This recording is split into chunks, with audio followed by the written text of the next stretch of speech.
बिस्मिल्लाहिर्रहमानिर्रहीम अस्सलाम वालेकुम अस्सलाम वालेकुम पाकिस्तान। मैं हूं नईम और मैं अपने पॉडकास्ट की एक नई एपिसोड लेके आपकी खिदमत में हाजिर हुआ हूं। आज जो हमारा पॉडकास्ट है उसका टॉपिक है साले आसिफ और एआई।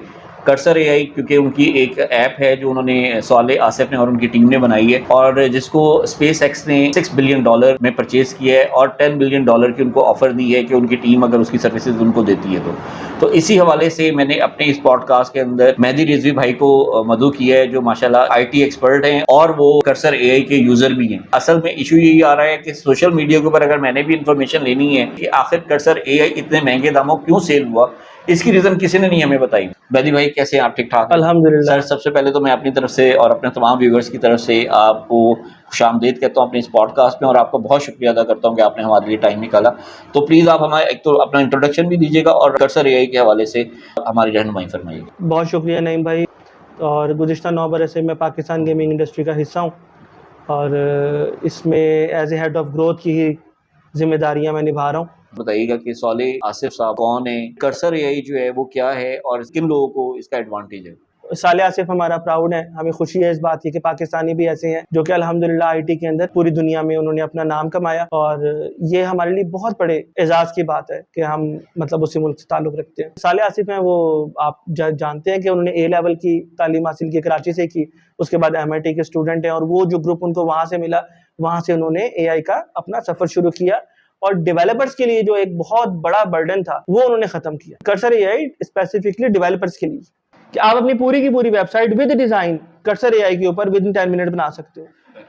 ठीक है ना? मतलब आप जिस प्रोजेक्ट के लिए 2-2.5 लाख 3 लाख रुपए एक वेब डेवलपर को दे रहे हो, डिजाइनर को दे रहे हो, एसईओ को दे रहे हो और उसके बाद कंटेंट सेट करने वालों को दे रहे हो, फिर पेड सब्सक्रिप्शन ले रहे हो अपनी वर्डप्रेस की या कुछ भी आप कर रहे हो, वो अब आप 10 मिनट के अंदर फ्री वेबसाइट पूरी बना सकते हो। जस्ट आप डोमेन लो, डोमेन को सारा लिंक करो, वर्डप्रेस के ऊपर लगाओ, आपकी वेबसाइट रेडी होती है। सिर्फ आप क्या करो, वो आपने हाइपरलिंक लिखा, जिस तरह की वेबसाइट चाहिए, हाइपरलिंक लिखा, उर्दू में लिखा, यार मुझे इस तरह की वेबसाइट बना दो, आपको रेफरेंस है, मेरा कंटेंट इस तरह का है, मेरी चीजें इस तरह की हैं, तो मुझे इस तरह की इसी नीश में रहते हुए एक वेबसाइट बना दो। तो आपको मल्टीपल पेज के साथ वेबसाइट बना देगा, दैट्स इट। ये आपका काम 2 मिनट में हो जाएगा ऐसे। तो ये सिर्फ 10% बता रहा हूँ, इसके अलावा गेम डेवलपमेंट, ऐप डेवलपमेंट सारी की सारी इस पे है। तो ये एक्चुअली यही काम है कर्सर एआई का। बहुत शुक्रिया मेहदी रिजवी भाई, आपका बहुत अच्छी इन्फॉर्मेशन आपने दी है। अच्छा, chat GPT, deep seek available हैं जो लोग हमारे यूज़र्स यूज़ कर रहे होते हैं, हम खुद भी इस्तेमाल कर रहे होते हैं अपने डिफरेंट कामों के लिए। इसमें और कर्सर एआई में क्या डिफरेंस है? देखिए बहुत डिफरेंस होता है। अगर हम देखें ना, tool to user, website to website फर्क होता है। ठीक है ना? तो जिस यूजर का, मसलन मैं एक यूजर हूँ, मेरा काम क्या निकलता है किस एआई से, ये मायने रखता है। डिजाइनर के लिए चैट जीपीटी, जेमिनाई या किमी इस तरह के या डीपसीक ये सूटेबल नहीं है। हम कंटेंट राइटर हैं, हम कंटेंट लिखेंगे, रिसर्च करेंगे, रिसर्च वर्क सारा का सारा इस पे बहुत अच्छे से हो जाता है। डिजाइनिंग के लिए आप इमेजिन डॉट आर्ट के ऊपर आ जाओ, ठीक है, या आप कैनवा के ऊपर आ जाओ। कैनवा का भी अपना एआई बहुत अब स्ट्रॉन्ग एआई बन चुका है, तो इस उसके ऊपर आ सकते हैं आप। कर्सर हो गई, एंटी ग्रेविटी हो गई, क्लाउड हो गई, इनका काम total development, app management, app development, game development, coding, languages, इसके साथ इनका ताल्लुक होता है। तो डेवलपर्स के लिए स्पेसिफिक एआई है जो कि उसी नीश में रहते हुए वो काम यूज करते हैं। चैट जीपीटी ज्यादा मशहूर हो गई क्योंकि ज्यादा इसके यूजर्स हैं, क्योंकि हमारा काम होता है रिसर्च का। कोई भी इंफॉर्मेशन है यार, पहले कहते थे गूगल कर लो, अब ये है कि यार आप चैट जीपीटी कर लो। अब वही चीज जो है वो स्ट्रॉन्ग तरीके से आप देखते हो तो जेमिनाई जो है वो ज्यादा अच्छे तरीके से, ज्यादा अच्छे और ऑथेंटिक आंसर दे रही होती है, उसका स्ट्रक्चर होता है ज्यादा अच्छा होता है। तो मतलब कंटेंट राइटर के लिए, कंटेंट क्रिएशन के लिए चैट जीपीटी हो गया, जेमिनाई हो गया, किमी हो गया या डीपसीक हो गया, ये एक अच्छा प्लेटफॉर्म है।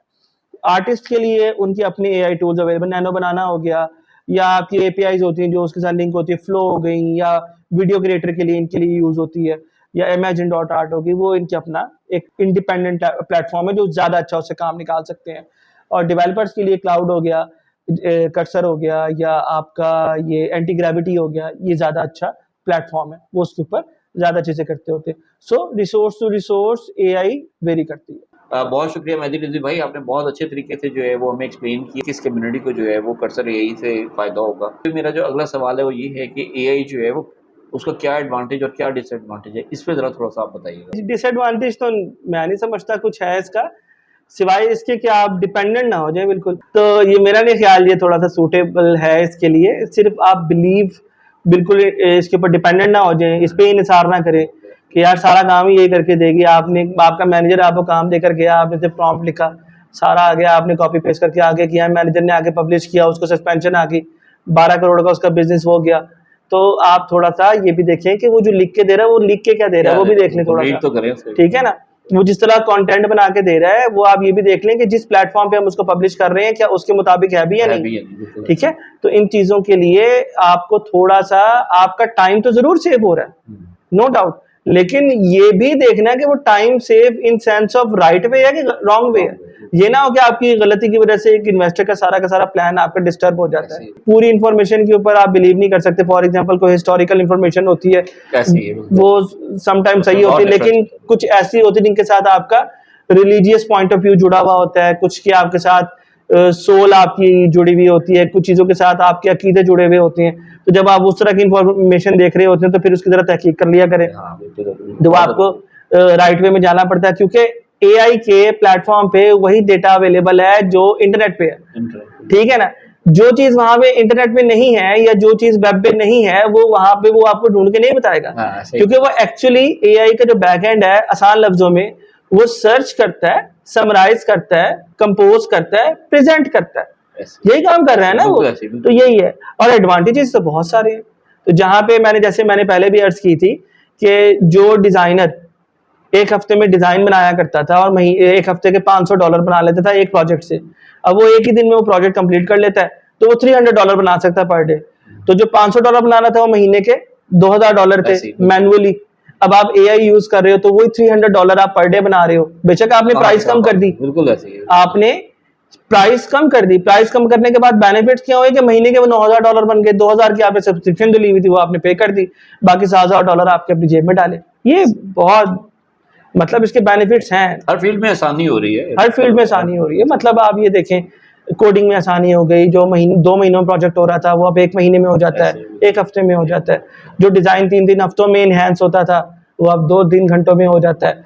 तो एक राइट प्रॉम्प्ट, एक राइट डायरेक्शन, एक राइट नॉलेज आपको एक नए तरक्की के दौर में लेकर जा रही है। बहुत शुक्रिया मेहदी भाई, बहुत ज़बरदस्त इन्फॉर्मेशन आपने दी और बड़ी मुख्तसर उसमें जो है वो टाइम में हमें ये चीज़ आपने बताई है। अच्छा, इसमें मैं ये पूछना चाहूँगा, जो मेरा अगला सवाल है आपसे, कि क्या कोई एआई ऐप, कोई टूल ऐसा है जो हमें ऑफलाइन अवेलेबल हो? अगर इंटरनेट मेरे पास नहीं है और मुझे ज़रूरत है, मतलब मैं जॉब कर रहा हूँ, मेरे बॉस ने मुझे कोई असाइनमेंट दे दी है और मैं, क्योंकि पहले वो एआई से ही कर रहा था सारा, मतलब लाइक चैट जीपीटी से कर रहा था कि जो भी रिक्वायरमेंट थी वो पूरी कर रहा था। अब मेरे पास क्योंकि इंटरनेट नहीं है, तो क्या कोई ऐसी ऐप है या कोई ऐसा टूल मौजूद है कि वो ऑफलाइन अवेलेबल हो? आप अपने बॉस से ना एक दिन की छुट्टी ले लें फिर उस दिन नहीं, ऐसा कोई मेरे नॉलेज में नहीं है कि ऐसा कोई टूल है। उसकी रीजन ये कि एआई का काम ही एक्चुअली यही है कि वो रन टाइम पे ब्राउजिंग कर रही होती है। और अब मैं आपको बताता हूँ, मेरा ये सवाल करने का मकसद सिर्फ यही था कि मैंने पहले भी, हमने क्योंकि एआई के ऊपर एक एपिसोड की है, उसमें मैंने यही बात कही थी कि यार अपने आप को बहुत डिपेंडेंट ना करें। अगर इंटरनेट नहीं है किसी भी वजह से आपके पास, और आपको कोई ऐसा टास्क मिल जाता है कि वो आपने करना ही एआई से है, तो फिर आप क्या करेंगे? तो इसलिए पहले मैं ये कहूँगा अपने व्यूअर्स को कि पहले आप जो आपका नॉलेज है, जो आपके स्किल्स हैं, जो आपका एक्सपीरियंस है, पहले उसको इस्तेमाल करें। जब आपको महसूस हो कि नहीं यार, अब मैं यहाँ पे बिल्कुल बेबस हो चुका हूँ, मेरा अब इसके बगैर गुजारा नहीं है कि मैं चैट जीपीटी की तरफ जाऊँ या मैं डीप सीक की तरफ जाऊँ या मैं किसी और एआई प्लेटफॉर्म पे जाऊँ, तो फिर आपका जाना बनता है। अदरवाइज मेरा यही ख्याल है कि जो आपकी एक्सपर्टीज़ है आप पहले उसको यूटिलाइज करें। बिल्कुल ऐसे ही है। फॉर एग्जाम्पल अगर कंटेंट राइटर है हमारी तरह, तो हमने जब office, word, excel, PowerPoint, slide making, Canva, इसके ऊपर हमने थोड़ी बहुत प्रैक्टिस की होगी, तो हमें पता होगा कि यार हमने कौन सा प्रॉम्प्ट देना है जो इससे ये चीज़ ठीक करवा ले।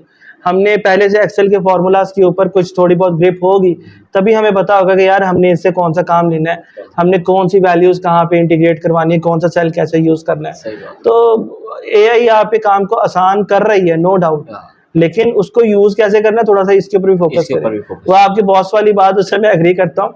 अगर खुदा ना खास्ता किसी दिन, जिस तरह भी कुछ अर्से पहले आपको याद होगा चैट जीपीटी का क्लाउड फेयर डाउन हो गया था, तो आधी कम्युनिटी हाँ बिल्कुल गायब हो गई थी, वो कहती हमें छुट्टी दे दो। बिल्कुल ऐसे। तो ऐसे होता है, ये नॉर्मल है। अब तो जाहिर है हम डिपेंडेंट भी हो जाते हैं चीज़ों पे, थोड़ा सा ना आदत भी है हमें। आखिर में मेहदी रिजवी भाई आप कोई मैसेज हमारे व्यूअर्स को देना चाहें? मैसेज यही है कि आपसे जिस तरह मैंने अभी पहले गुजारिश की थी कि आप कोशिश करें डिपेंडेंट ना हो जाए। डिपेंडेंट का मतलब ये नहीं कि आप यूज़ ना करें, भाई यूज़ करें। हमारा रोज़ाना 6-6 7-7 घंटे हमने ये टूल यूज़ करने होते हैं, लेकिन जब आप कोई काम इससे निकलवा लेते हो या कुछ कर लेते हो या आपने कोई कंटेंट लिखवा लिया होता है, एक दफ़ा उसको पढ़ लिया करें, फिर आप उसको ये भी देख लिया करें, बल्कि उसी से पूछ लिया करें क्या ये अकॉर्डिंग टू दिस प्लेटफॉर्म है, हाँ। तो वो आपको बता भी देगा कि हाँ ये इसके प्लेटफॉर्म के अकॉर्डिंग है या नहीं है। ये बात थोड़ा सा नोट कर लें।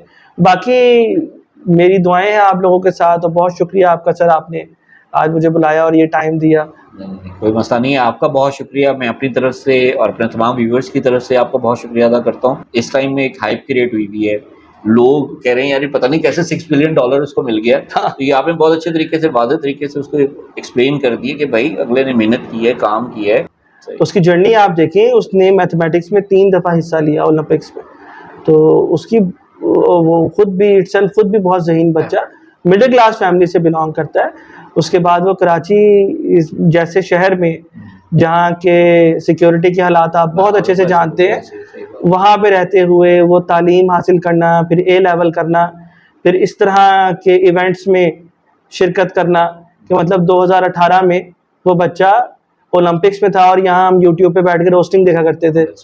ऐसे ही है ना? तो अब ये भी मतलब एक बहुत डिटेल और डीप कंटेंट मतलब टॉपिक है जिस पे बात की जा सकती है कि एक तरफ हम कंटेंट को क्रिटिसाइज कर रहे होते हैं, तो दूसरी तरफ कंटेंट के सब्सक्राइबर भी हम ही उसी के होते हैं, और फिर हम क्रिटिसाइज भी कर रहे होते हैं, देखो यार ये कैसे लोग हैं यार, ये यूं कर रहे हैं। और दूसरी तरफ जब हमारे सामने साले जैसा बच्चा आ जाता है जो कि 2026 में बताते हैं कि यार वो एक बहुत बड़ी डील ब्रेक कर रहा है, तो हमें पता लगता है कि यार वो तो 2018 के अंदर भी इसने अचीवमेंट्स की थी, क्योंकि वो तालीमी सरगर्मी में थी, लिहाजा हमें पता नहीं है।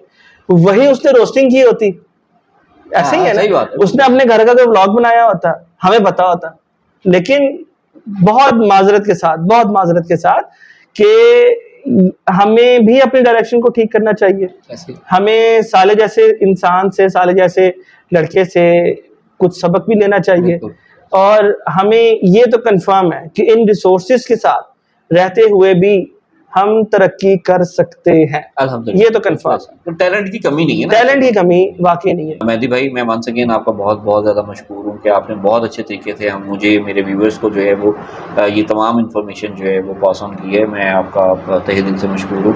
आप यही से बहुत ज़्यादा अभी आपकी रिक्वायरमेंट है, जहाँ पे आपको इन चीज़ों की नहीं समझ लग रही, जहाँ पे आप ये समझ रहे हैं कि यहाँ इससे ज़्यादा मुझे कुछ चीज़ों का आइडिया नहीं हो रहा, तो वहाँ पे आप AI की ज़रूर हेल्प लें, लेकिन डिपेंडेंट ना हो उसके ऊपर।